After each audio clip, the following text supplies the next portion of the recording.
जय श्री कृष्णा, हर हर महादेव साथियों।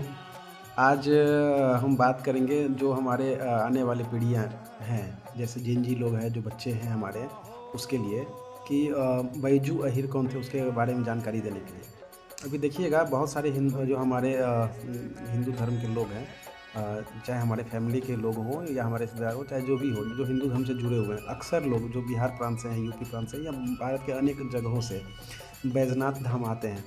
बैजनाथ धाम में बाबा महादेव का जो है बहुत बड़ा मतलब मंदिर है और बहुत मान्यता भी है उनका, और वहाँ पे जाने से बहुत सारी मनोकामनाएं पूर्ण होती है, ऐसी मान्यता है और पूरा होता भी है।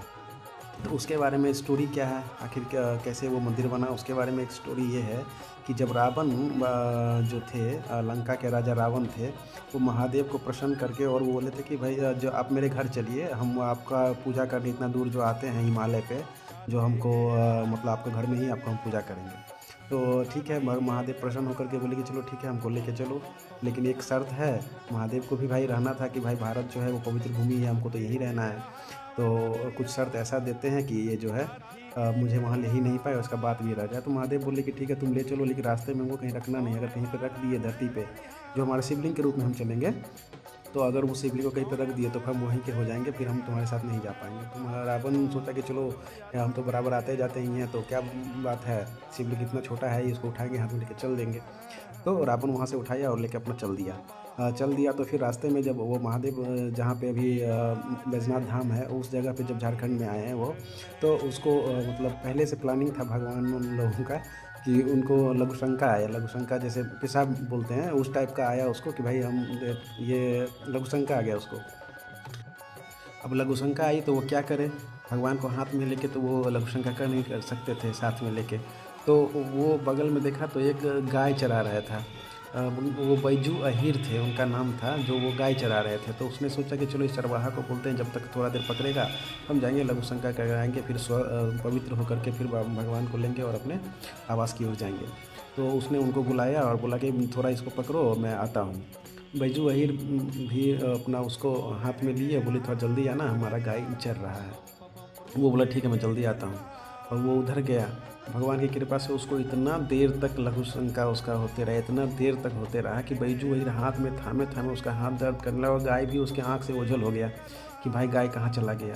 तो वो बैजू अहीर गुस्सा में बोला कि भाई इसके चक्कर में रहेंगे तो घर पे मार भी खा जाएंगे अपना। वो वहाँ पे शिवलिंग को रखा और वहाँ से चलते बना। जैसे ही शिवलिंग को वहाँ रखा कि भगवान का तो भाई देन था कि भाई हम यहाँ से जब रखा जाएंगे तो जाएंगे नहीं, वो बहुत अंदर धंस गए। उसके बाद वो बैजू वहाँ से निकल गए। अब रावण जब लघु शंका जैसे ही वहाँ नीचे रखाया है, बस रावण का लघु शंका खत्म हुआ। उसका लघु शंका खत्म हुआ, वो रावण वहाँ से वापस आया तो देखा कि भाई ये तो लग के भाग गया। तो अब वो क्या करे, अब वो जब बहुत मेहनत किया बेचारा वहाँ पे उसको उठाने के लिए, लेकिन अब तो भाई जो भगवान कह चुके हैं वो तो होगा ही। फिर बहुत कोशिश करने के बाद नहीं हुआ तो वो उसको धंसा के वहाँ पे और अंदर और चल दिया अपने लंका को। लंका चले गए वो उधर। इधर वो गाय, बैजू चरवाहा का गाय जो है गुम हो गया, गुम हो गया। वो घर गया अपने पिताजी को बताया, पिताजी उसको बड़ी दिए कि भाई तुम कर क्या रहे थे जो गाय गुम हो गया। मार उर लग गया उसको। फिर ढूंढते ढूंढते उसका गाय वाय मिला, वो मतलब चला गया घर पे। फिर इतना मार से আহিत हो गया कि भाई हमको तो मार लगा तो इन्हीं के कारण से लगा। तो वो क्या सोचा कि जब अब उसको भी मारेंगे। अब माँ उसकी खाना के लिए बोली तो बोला कि ना, हम उसको आएंगे, उसको अथी करके उसके बाद होगा। फिर वो आता था लाठी, अब अहीर का जैसे बोलते हैं ना, अहीर का लाठी, तो उसी से प्रचलित है। अब वो लाठी लेके आता था और मारता था 4 लाठी उस शिवलिंग पे, और अपना तब जा करके खाना खाता था।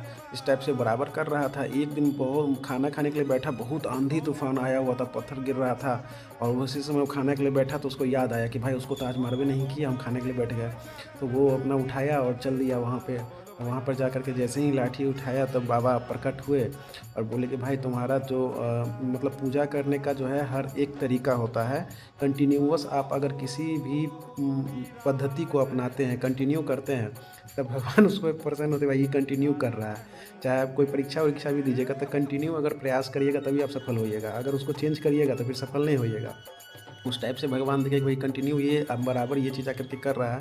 तो वो बोले कि अब जो है हम प्रकट हुए और बोले कि भाई तुम्हारी जो कंटिन्यूसता है, तुम जो बराबर ये कर रहे हो, उससे हम प्रसन्न हुए।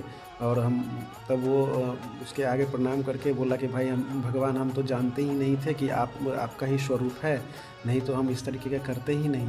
फिर भी भगवान बोले कि चलो हम तुम्हारा ये जो निरंतर तुम कर रहे हो ये एक तरह से पूजा ही हम मानेंगे इसको, अब मांगो क्या मांगते हो। तो वो बैजू अहीर बोले कि भगवान हम आपसे क्या मांगे, आप तो पूरे संसार को मतलब सब कुछ दिए ही हैं, अब हम आपसे क्या मांगे। तब भगवान बोले कि चलो ठीक है, तुम्हारा जो ये निश्चल मन है इससे हम खुश हुए। अब यहाँ का जो धाम है वो तुम्हारे नाम से ही जाना जाएगा और हमारे नाम से पहले अब तुम्हारा नाम लिया जाएगा। और ये धाम जो है तुम्हारे नाम से ही जाना जाएगा, बैजू के नाम से जाना जाएगा, बैजू धाम के नाम से जाना जाएगा। उसको बाद में लोग बैजूनाथ धाम करके बैजनाथ धाम कर दिए। तो ये जो हम कहानी बताए हैं आपको, अपने गांव घर के बड़े बुजुर्ग से ही सुने, हो सकता है इसमें कुछ कमी बेसी भी होगा। तो आप कमेंट करके बता सकते हैं कि इसमें क्या गलत भी कुछ है क्या, या कुछ गलत आपको लगे तो उसको सही हम कर सकते हैं। नमस्कार, हर हर महादेव, जय श्री कृष्ण साथियों।